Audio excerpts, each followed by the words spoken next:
Let me show you something that changed how I think about engineering. There's a bracket, an actual production part, holds a car seat. And it looks like nothing you've ever seen in a workshop. It looks like a bone, like coral, like something that grew instead of something that was made. No human designed it. And it's 40% lighter and 20% stronger than the part it replaced. I'm a mechanical engineer. I spent years learning to design parts the traditional way. You sit down, you think about the loads, the material, how it's going to be machined, and you draw. And here's the thing, nobody tells you, every part you draw is limited by two things, physics and habit. Beams look like beams. Brackets look like brackets.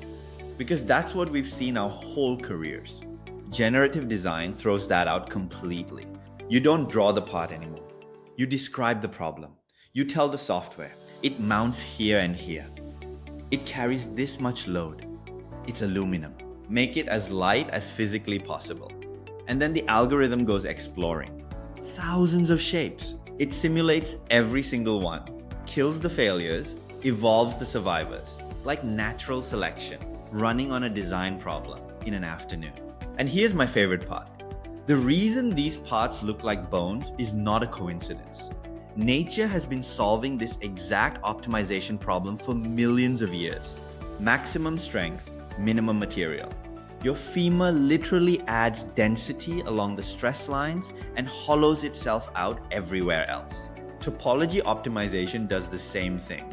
It starts with a solid block, simulates the forces, and deletes every gram that isn't carrying load. What's left over isn't really a design. It's a photograph of the physics. You're literally looking at the load paths. Now, why didn't we do this 20 years ago? Because we couldn't build these shapes. Try putting that coral-looking bracket on a 3-axis mill. Impossible. Then 3D printing arrived and suddenly complexity was free. A printer doesn't care if it's printing a cube or a skeleton. Same process, same cost. But the thing that took this from research toy to factory floor is this. The modern tools let you constrain the output to conventional manufacturing. You can tell it, only give me shapes my CNC machine can actually cut. Only give me castable geometry. And it obeys. That means this works with the equipment factories already own. That's the unlock. The results? GM took a seat bracket assembly, 8 components plus all the fasteners, and generated it as one part. 8 part numbers, gone. All that assembly labor, gone. Airbus is flying generative parts on the A320, and on an aircraft, every kilogram you delete pays you back on every flight for 25 years.